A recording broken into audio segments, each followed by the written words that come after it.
खुशबू जी, और जल्दी क्या कोई मुद्दे को लेकर के आज आप लोगों ने पेश आते हैं सरकार कार्यालय में। सबसे पहले तो आप तमाम लोगों को बहुत बहुत धन्यवाद जो आप अपना समय निकाल कर यहाँ आए और हमारे जो मुद्दे हैं जिस विषय को लेकर हम आज बातचीत करेंगे उस विषय को आप लोगों तक पहुँचाने का काम करेंगे, क्योंकि आज मौजूदा जो बिहार का हालात है वो बहुत ही दयनीय होते जा रही है। बिहार में क्राइम रेट जो है दिन प्रतिदिन बढ़ते जा रहा है। कोई भी लोग जो है आज बिहार में सेफ नहीं है। अगर बात कर ले पटना जैसे राजधानी में दिन दहाड़े हत्याएं हो रही है, गोली मारकर हत्या की जा रही है, घर में घुसकर लोगों की हत्या की जा रही है, बच्चियों के घर में नर्स के घर में घुसकर उनके छोटे छोटे बच्चों को जान से जलाकर मारा जा रहा है। तो आप समझ सकते हैं कि मौजूदा बिहार की स्थिति क्या है। उसी कड़ी में हम आपको बताना चाहेंगे कि आईआईपी पार्टी जिसमें सबसे महत्वपूर्ण योगदान जिस समाज का है और जिस समाज के आंदोलन से ये पार्टी आज स्थापित हुई है, पान तांती ततमा समाज, उनके साथ भी आज के डेट में बिहार में बहुत ज्यादा चीजें हो रही है, बहुत सारी घटनाएं घटित हो रही है, लेकिन उनकी आवाज आज दबाई जा रही है। हर पार्टी उनके वोटों का इस्तेमाल करती है चुनाव में, लेकिन जब उनके साथ अन्याय होता है, जब उनकी आवाज को, उनके अधिकार को दबाया जाता है, तब किसी का मुंह नहीं खुलता है। बीते दिनों मोतिहारी में 4 अगस्त की बात है, मोतिहारी में शिव पूजन तांती जो थे उनको घर पर बुलाकर फोन किया जाता है, घर पर बुलाया जाता है और घर पर बुलाने के बाद उनको गोली मार दी जाती है, गोली मारकर उनकी हत्या कर दी जाती है। और बड़े ही अफसोस के साथ ये कहना पड़ रहा है कि हमारा बिहार सरकार जो खुद को सुशासन की सरकार कहती है, जो ये दावे करती है कि बिहार में सुशासन है, व्यवस्था एकदम कंट्रोल में है, 6 दिन बीत गए हैं, अभी तक ना ही अपराधी की गिरफ्तारी हुई है, ना ही इस पर जांच हुई है और ना ही कुछ भी सामने आया है। उनके जो परिवार हैं, उनके जो बच्चे हैं वो काफी परेशान है, जिसको लेकर हम लोग ये आवाज उठाएंगे। हमारी पार्टी जो है इसको लेकर सरकार से सवाल आज कर रही है कि आखिर तांती ततमा पान समाज जो है उसको क्यों नजरअंदाज किया जा रहा है। क्यों इसलिए नजरअंदाज किया जा रहा है कि इसलिए नाराज किया जा रहा है कि पान तांती ततमा समाज के जो नेता है वो सदन और विधानसभा में नहीं है। हैं कुछ लोग ये भी दावा करते हैं कि भाई उनके समाज के नेता है, तो हम उनसे भी पूछना चाहते हैं कि आज आपके मुंह पर ताला क्यों लगा हुआ है। आज आप अपनी सरकार से क्यों नहीं सवाल कर रहे हैं कि आपके समाज के लोगों की हत्याएं जो लगातार हो रही है उस पर सरकार चुप्पी साधे क्यों है। मेरे पास एक नहीं कई डाटे हैं, मैं सिर्फ और सिर्फ 2025 की बात कर लूं तो देखिए लगातार 25 मार्च को जो है दुखन तांती जी की हत्या की गई जो भागलपुर के थे। 6 जून 2025 को सोनू तांती जो एक बच्चा था, महज 18-17 साल का युवा था, उसकी हत्या कर दी गई जो नवादा का था। 12 मई 2025 को नीरज दास जी जो मधुबनी के थे उनकी हत्या कर दी गई जो पान तांती ततमा समाज से आते हैं। 4 अगस्त 2025 जो कि शिवपूजन दास जिसकी बात मैंने अभी शुरू की मोतिहारी में, जो कि हाल फिलहाल की घटना है।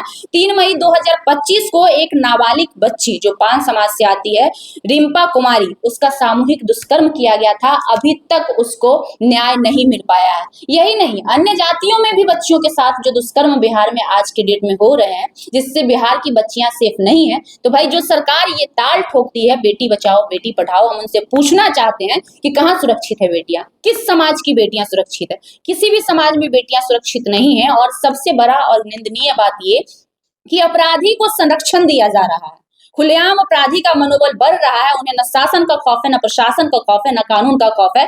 एक के बाद एक घटनाएं वो करते जा रहे हैं और बिहार सरकार जो है मूक दर्शक बनी हुई है। बाकी हमारे प्रदेश अध्यक्ष राजेश जी बताएंगे कि अगर हमारे लोगों को, हमारी पार्टी के मूल आधारित जो समाज है, पान समाज है, उनके लोगों को अगर न्याय नहीं मिलता है तो आगे क्या कुछ किया जाए। ये आपके चैनल के माध्यम से जितने भी हमारे पान समाज के लोग हैं सबको मैं यह बात बता देना चाहता हूं कि आप लोग धैर्य रखिए। हमारे राष्ट्रीय अध्यक्ष जी माननीय इंजीनियर आईपी गुप्ता सर बहुत ही सूझबूझ और समझदारी से काम लेते हैं। ये जो हत्याएं टारगेट कर हमारे समाज के लोगों को विशेष रूप से किया जा रहा है, जैसे कि खुशबू जी ने बताया कि 25 मार्च 2025 से अभी तक 4 अगस्त तक 4 हत्याएं और एक नाबालिग के साथ बलात्कार, और फिर भी सरकार जो है कान में तेल डालकर सोई हुई है। तो सरकार को हम ये बता देना चाहते हैं कि अगर आप तक हमारी आवाज पहुंच रही है तो आप लोगों ने अगर हमारे समाज के लोगों को नामर्द समझ रखा है तो ये आपकी भूल है। हमारे लोग नामर्द नहीं है, हमारे लोग जो है बहुत सहन क्षमता रखते हैं और सहन करते हैं। आपको शायद हमारी ताकत को अंदाजा नहीं है। 80 लाख बिहार और 15 करोड़ पूरे भारत में है। जिस दिन हमने अपने आत्मरक्षा पर उतर गए और मजबूरन उतरना ही पड़ेगा, उस दिन आपको ताकत का पता चल जाएगा और सारा आपकी जो कान में खोट डाल कर बैठे हैं ना, उस सारी आपकी प्रशासन और आप तमाशा देखते रह जाएंगे। तो अगर आप असमर्थ हैं, आपकी पुलिस असमर्थ है इस हत्याओं को रोकने में, बलात्कार को रोकने, हमारे समाज को टारगेट जो किया जा रहा है उसको रोकने में, तो वो दिन भी बहुत दूर नहीं है जब हमारे समाज के लोग सड़क पर उतरेंगे और आत्मरक्षा में हथियार भी उठाएंगे। सरकार क्या चाहते हैं? सरकार से हम ये चाह रहे हैं कि हमारे समाज के जो लोगों को टारगेट किया जा रहा है उस पर आप अंकुश कीजिए और जो भी हत्याएं हुई हैं उन हत्यारों को कड़ी से कड़ी सजा दिया जाए और जो सिक्विजन परिवार जी के अभी तत्काल में जो हत्या हुई है बुलाकर, उनके परिवार को उचित मुआवजा दिया जाए। उनके साथ साथ जो भी हत्याएं हुई हैं, जो बलात्कार हुआ है, उनके सारे परिवार के साथ आपकी संवेदना होनी चाहिए।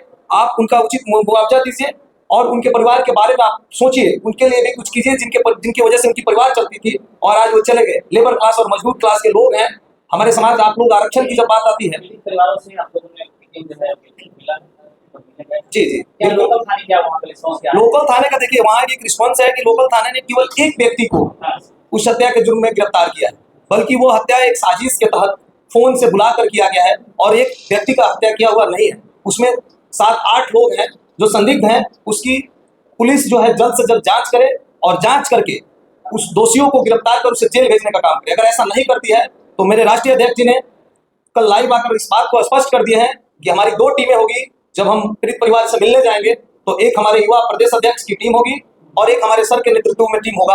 हम लोग जाएंगे और जो युवा प्रदेश अध्यक्ष की टीम में नौजवानों की टोली होगी वो थाने के घेराव करेगी और न्याय की मांग करेगी। अगर नहीं मानेंगे तो हम अपने लोगों को बिल्कुल इस बात को संदेश देंगे कि आप आत्महत्या पे, आत्मरक्षा पे अपना हथियार उठा सकते हैं।